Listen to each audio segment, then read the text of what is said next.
멘토님 지금 바로 만나보도록 하겠습니다. 멘토님 안녕하십니까? 네, 반갑습니다. 김석현입니다. 네, 어제 장에서의 포트폴리오 공략 종목을 남아산업으로 가지고 오셨습니다. 가지고 오셨었는데 이유가 있었을까요? 일단 남아산업 같은 경우에는 네. 우리가 해지성으로 보든 정치권 테마주 중에서 우리가 가장 관심 깊어하는 그런 종목 중에 하나입니다. 특히나 네. 금일같이 변동성이 심한 장세에 있어가지고 네. 정치권 테마주가 서서히 지금도 움직이는 모습을 보여주고 있죠. 뭐 환경환 관련주로 알려진 한창제지, 기타 등등 이러한 종목들이 변동성을 나타내는 것을 본다면 남아산업도 오늘 한번 주시를 해볼 필요가 있습니다. 그리고 좋습니다. 어저께 네. 추가적으로 얘기를 드렸던 인스코비, 지금 현재 두 종목이 있죠. 인스코비 네네. 같은 일단 이 종목에 대해서 추가적으로 또 얘기를 해드리자면 동 종목의 가장 큰 이슈는 자회사적인 아피메즈입니다. 네. 전에 아피메즈의 최대 주주 관련해가지고 이슈가 살짝 있었던 것 같은데 시장에서 제대로 부각을 받지는 못한 모습이죠. 약간은 가둬놓고 뭐 가두리 양식장처럼 그렇게 움직이는 듯한 모습을 보여주고 있습니다. 네. 자리만 본다면 11일, 내일이죠. 마지막 리픽싱. 그 이후에는 그 흐름이 급진적으로 좋아질 것으로 현재 예상을 하고 있습니다.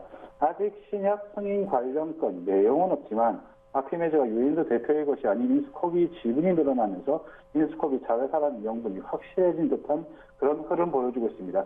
게다가 외국인 지분율도 현재 5%를 넘긴 상황이죠. 대차거래 잔고도 500만 주에서 300만 주 가까이로 많이 감소한 상황.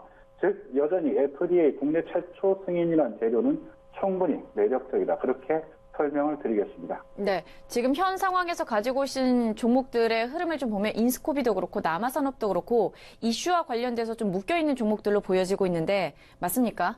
네, 그렇습니다. 이슈적인 부분들이 없다면 네. 시장에서 트렌드적인 그런 인기를 얻을 수가 없죠. 아무리 삼성전자나 현대차가 좋다고 하더라도 네. 그 종목이 시장에서 인기가 없으면 힘이 없는 거나 마찬가지입니다. 앞으로 즉 우리는 그러한 이슈들을 바탕으로 해가지고 파동적인 부분들을 기다리는 그러한 흐름이 있습니다. 네, 좋습니다. 자, 그렇다면 오늘 시장에 대한 정리가 좀 필요할 것 같습니다. 약간의 시초가 대비해서는 탄력이 떨어지고 있는 모습인데 옵션 만기이라서 그렇겠죠? 네, 그렇죠. 일단은 네. 옵션 만기.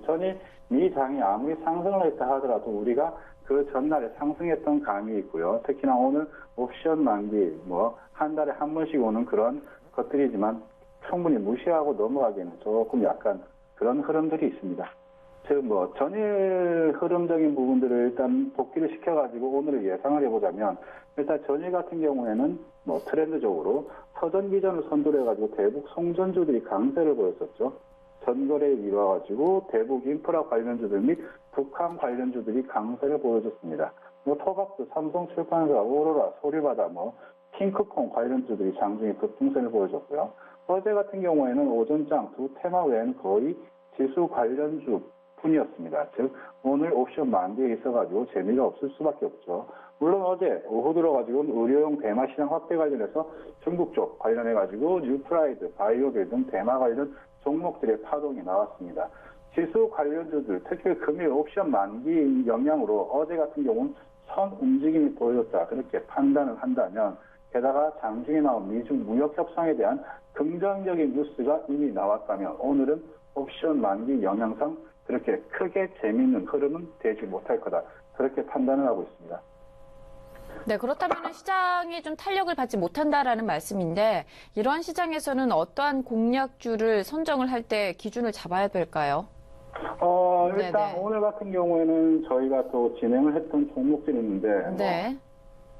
대북 관련주들은 여전히 매력적인 그런 흐름들이죠. 오늘 상한가를 기록을 했던 게 MPK인데 네. MPK 같은 경우에도 시초가 공략했다면 당일 상한가로 바로 지팅을 했습니다. 현재 이렇게 대북 관련 이슈들이 있는 것 그리고 바이오 쪽에 이슈들이 있는 것 이러한 것들을 중심으로 시장 인기를 따라가야지 아무렇게나 시장 흔들리는 대로 따라가서는 원하시는 결과를 얻기는 힘들지 않을까 그렇게 보여지는 장세입니다. 즉 우리가 원하는 것도 그러한 이슈들을 바탕으로 한 개별 종목들의 파동을 기대하는 부분이고요.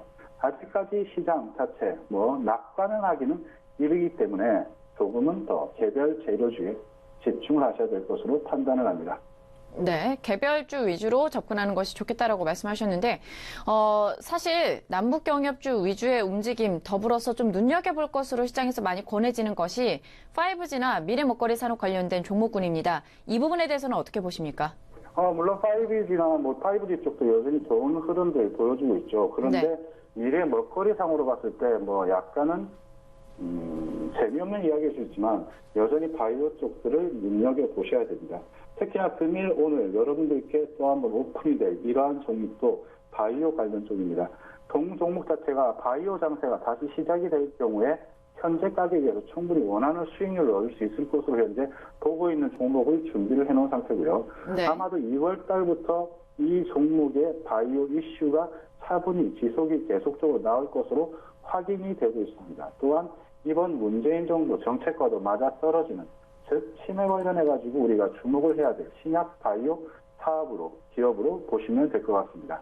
네. 물론 가격적인 부분들도 여타 다른 바이오주들도 마찬가지죠. 전부 다 거의 고점 대비 반토막 정도? 그 정도 나 있죠. 웬만한 종목들이. 이 종목 또한 가격적인 부분도 여타 다른 바이오 신약 관련주들과 마찬가지 고점 대비 상당히 많이 빠져 있는 종목이기 때문에 시청자 여러분들은 동 종목을 한번 집중해서 보신다면 좋은 결과를 얻을 수 있을 것으로 확신을 하는 바입니다. 네, 좋습니다. 이렇게 해서 시장에 대한 전반적인 전략들과 우리가 살펴봐야 될 부분 함께 짚어주셨습니다. 김석현 멘토님과 함께 했고요. 오늘 말씀 고맙습니다. 네, 감사합니다.